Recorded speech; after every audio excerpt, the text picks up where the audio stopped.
So what did we just get? Dog food stuff. Dog food stuff. Yeah. Why are we feeding the dog again? Because I love the dog. She loves the dog. Love the dog. Well, let's go home and make some puppy food.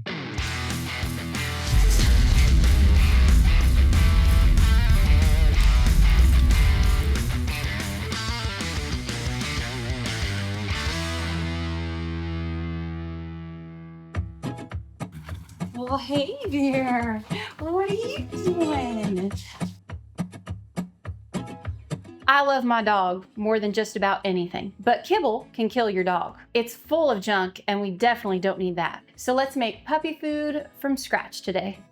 All right, y'all, everybody has been asking for the dog food recipe for Little Miss Melody, the golden retriever. I started by creating this recipe back when we were trying to feed her a proper dog diet as we were learning about keto and carnivore and how nutrition makes such a huge difference in our health. We did some research, Ash mostly did the research, and figured out that kibble was causing a lot of health problems that Mel was starting to experience. She was only 3 years old and she was having these issues, and the vet was saying she was overweight, she had issues with her blood work, like all of these different things. She ended up having a bump come up on her face. We had to have that surgically removed. She was itching. There were just a lot of problems. Kibble is junk food. It is super high carb. It is super processed. It's full of a bunch of chemicals and preservatives. So we decided we were going to start making Mel's food from scratch and just see if it would make a difference. Ash is actually the one who has perfected it. When I was working multiple jobs, she took over and started making this for Mel every week. So today I'm turning my kitchen over to my beautiful wife, and she's going to show you guys how we make puppy food, and I think it's going to be really, really cool. Now, I will tell you, this is not keto or carnivore specifically. This is a base concept that you can customize for what your dog needs. We do add some veggies. We add a little bit of rice, and the reason we do that is because we've tested keto and carnivore foods with Mel, and her stomach does best with a little bit of rice and a little bit of the frozen veggies in there. So we're going to show you guys what we do today. Customize this based on what your dog reacts to and the kind of diet you want your dog to be on. We'll give you guys some resources where we did some research. I'll put them in the description box so you can do the research for your dog, figure out how much you should feed them, and you can customize this recipe accordingly. Today, Miss Ash Taylor is going to work in the Chris Cookin' Nashville kitchen and show you guys puppy food from scratch.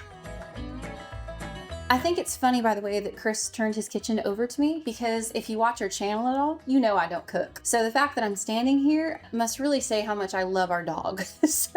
But luckily for you, if you don't like to cook like me, this recipe is super, super easy. I think it's fair to mention too that we are not veterinarians. We are loving and concerned pet parents. After doing all the research on stuff, it just kind of seems like it's a no-brainer. So for starters, first thing we're gonna need is a good sized pan. Go ahead and set it on a burner. Olive oil. I prefer to use olive oil on Mel's food. Things like bacon grease, lard, some of those other types of things, they're just really high in fat, and I find that too much fat can actually upset Mel's tummy. So again, this is very customizable. If your dog does better with high fat kind of things like that, totally great. Use whatever you want. But for Mel, olive oil is the way to go. Olive oil is really, really good for Mel's coat, eyes, skin. So just put a little bit in the bottom of the pan. You don't want a lot. You simply just want to cover it. So I usually will kind of swish it around. I learned this from my husband, by the way. He taught me this. But just enough in there to where you're coating the bottom so that nothing sticks. And we'll set that back down on our burner. Super easy. Now all we're going to do is simply add in all of our ingredients. I actually like to start with, if you have any livers or gizzards, I would actually go ahead and put those in first. I find they're the hardest to cook, and so putting them on the bottom gives them a chance to start cooking. Hear a nice sizzle. Then I would go ahead and dump in green beans. Now you can use any veggie that seems to work for your pup. Sometimes I'll use like a vegetable medley or something different, but Mel really seems to do well with green beans on her tummy. So they kind of seem to be her favorite. Whatever you like, it's super customizable. Now, what I like to call the star of the show, ground turkey. Again, you can use any meat. I've used venison, I've used ground chicken, ground turkey. Sometimes I'll use a mix of, different types. Just depends. But today we're going to be using 4 pounds of ground turkey. And you notice I literally am just throwing it in the bowl. Like I said, if you don't cook like me, this is the recipe for you and your dog. So now when I get to this step, I will go ahead and take a little bit of salt I just do one good pinch. I don't want to overdo it. I noticed that Mel's nose kind of seemed to have a little bit of things, and there were some issues with her thyroid. Chris and I take iodine every single day, put it in our coffee. I think a lot of us on keto and carnivore know about iodine. I actually end up putting a little bit in Mel's food, and it really seems to help with like the pigment of her nose, thyroid issues, different things. Caution, you need to look up online. There's several charts how much, depending on your dog's weight and size, they actually need. So for Mel, who's about a 70-pound dog, I can put about 4 drops in here. I, though, keep it real simple. I literally go 1, 2, and that's it. If you give your dog too much iodine, it is bad for them. So please, please, please take care of your dog and go online and look that up before you add it. It's a great little added health benefit that I think dogs are honestly starved for, because you don't find that in any kind of a dog food. But in the wild, if they were eating, raw meats and hunting and stuff, their food would have been packed full of iodine. So once we have all that in, eggs. Eggs, of course, is a massive, massive superfood. They're great for humans as well as dogs. There's so much vitamins, nutrients. Again, it's really good for like their coat especially. Mel loves eggs. So what I'm gonna do is actually put in 1 dozen, so 12 eggs. And I literally will just crack them in one at a time, nothing fancy here. Sometimes, like if you crack an egg and let's say like a little bit of the shell goes in there, I actually just leave it in because that's full of calcium. And by the time this is all cooked down, that's going to be so broken down and small and soft. Honestly, it's like, she probably won't even know they're in there. It's a great example right there. I just left that little bit in there.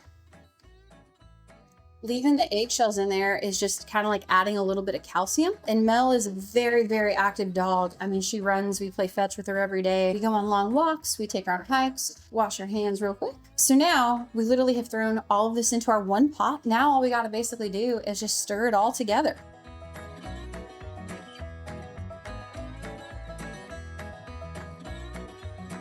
So once you kind of get it all in the pot and you kind of give it that one good first initial stir and kind of break everything up, I just kind of stir it every couple of minutes. A couple things though I thought I'd mention while we're just kind of waiting for this to cook. This has really changed Mel, like as a dog. Before we were talking about at the beginning of the video, I've had Mel her whole life. We got her when she was 6 weeks old. And when she got to be about 3 years old, despite basically having her on the best dog food that money can buy the whole first 3 years of her life, she was overweight.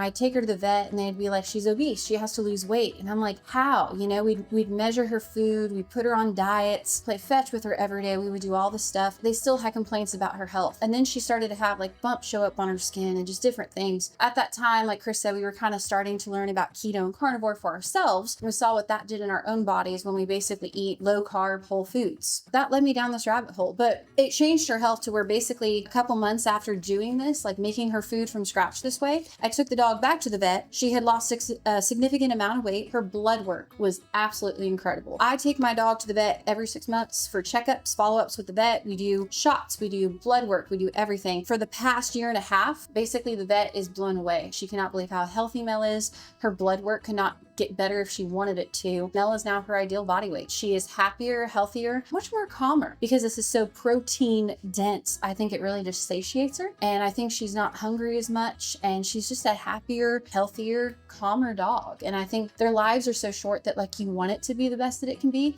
So I personally am more than happy to take the time to make this once a week. It's customizable. Sometimes I'll put things like sweet potatoes or things like sardines, salmon skins, whatever you can afford. Honestly, mix it up and it gives them a good mix and a good balance of just nutrition every single day. I only do this once a week. We feed Mel twice a day. And like I said, it's really just changed her life. It's amazing. When we started to do this thing of making our dog's food, Chris and I really had like no money whatsoever. So we were spending, it was about, I think like $150 on this like super, super fancy dog food. When we started making this food from scratch, I kind of broke it down. Just today when we filmed this, went to the store, this only cost us $25 a week. So that's $100 a month. I'm actually saving money feeding my dog this. Things like if you think about putting in canned chicken breasts or sardines, even like canned salmon, you can get those kinds of foods and put it in here, which you can buy in bulk and they're super affordable and it literally will change your dog's health. Even if that's something for you on your carnivore diet that you like to be really strict and not do, you have to realize for your dog, that's a big difference. Dogmatic carnivores, I don't care.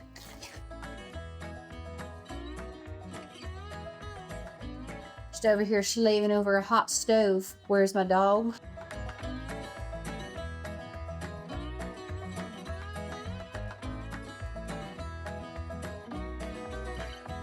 So as you can kind of see now, it changed color. When we first started, it was a little bit of more of a pinkish kind of tone. And right now, everything in the pot has turned gray. So for me, when I see the color go to gray, then I go ahead and I turn off the burner. It's done. I'm not too worried if, say, certain things in here like the gizzards and all that are not fully cooked to how you and I would like to eat them. Because one, dogs can handle a little bit rawer of meat better than we can. The other thing too is, like I said, this is a whole week's worth of food. So we put it in a container, as you'll see, and we basically serve it up one meal at a time. And to reheat it, we just toss it in the microwave for about a minute. If you don't like using a microwave, you can clearly use something else. When you reheat it, this also is going to be then cooked a little bit more while you reheat the food to serve to your dog. So we actually put a little bit of rice into Mel's food. This is optional. We have tried to not put rice in Mel's food, and it really seems to upset her tummy for some reason. When we first started doing this, we actually put a lot more of an amount of rice, and over time we've cut it back. I think for everyone watching who's on a keto or carnivore diet, we talk about how some people can go from standard American diet to meat, salt, and water, and they're totally fine and they can do that. Maybe that's your dog. For other people though, maybe they kind of need to lean into some things and just kind of slowly over time take back their carb count. Mel's kind of one of those dogs. Now we're just going to mix this rice in with the rest of the food. An important thing that I really came to kind of learn through all of this that I wanted to share is if your puppy dog is right now just kind of like on kibble and you want to start making this for them, then what I would suggest is definitely putting rice in their food. There is something about that transition to where if you take them from kibble to doing straight this, you will make them sick. I not only found that out, but I've shared this recipe and talked with lots of my friends who are dog mamas as well, and they've started making this. They found the same thing with their pooch. If your dog is on just standard kibble and you're going to start making this, you're going to need to add rice and then slowly wean them off. That it's very important. You definitely don't want to make them sick. Please add rice even if you don't plan on always doing it, just to get them started on the right track. So now that we have the rice all stirred in, we are all set, good to go. So this is done. You can see here that I basically have a large container, and we're just going to put all of this into this, throw the lid on it, and we throw it in the fridge. I just found a microwave safe dog food bowl. I even saw a bunch of these at like the Dollar Tree if you have that value. But this is how I basically would portion it. And so literally we just take some, pour it in here. And this is a 2-cup serving for our dog. You guys are going to need though to figure out your dog's weight, what they need, maintain a healthy weight, and to make sure they're getting enough. I fill it up like that, and then I will simply crack a raw egg on top. Oh, look at who's excited. Did you see this? Is this what you want? Maybe there'll be a taste test if you wait till the end. Oh, you're gonna sit pretty? I'll talk Dad into letting you do the taste test. I'll get a day off. How's that? I mean, there's a lot of wins with taking the little bit of time it takes to just go into the kitchen and just throw this together. You basically just throw it all in a pot. Hopefully my husband will not regret handing his kitchen over to me. I definitely though will go back behind the camera the next video, but we just love you guys and we appreciate y'all watching. Go make some food for your dog and let them eat their meat or their puppy food and love their life as much as we do ours. It's not dinner time and this dog has had breakfast. It's 1:30, but as you can see, somebody really seems to want to eat and do a little taste test for you. So I think we'll put Mel to work today. You want a taste test? Oh boy. All right, let's do a little taste test. A little snack, since we won't leave Mom alone. She's literally nudging my leg right now.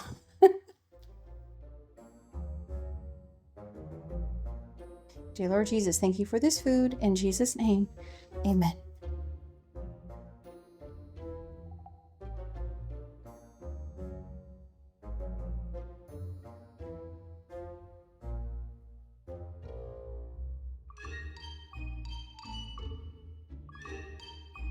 All right, guys, there's how Ash makes our puppies food from scratch. We appreciate you guys watching. This is Chris cooking Nashville, my beautiful wife, Ash Taylor, and the big old golden retriever, Melody. We appreciate you guys. Eat your meat, even if you're a dog. Love your life. We're going to see you here in the kitchen for a bunch more human and maybe pet-friendly recipes. Bye. Bye. Say bye, Mel. Bye. Bye. Say eat your puppy chow. Love your life. Yeah. All right, that's a wrap. I'm going back behind the camera now.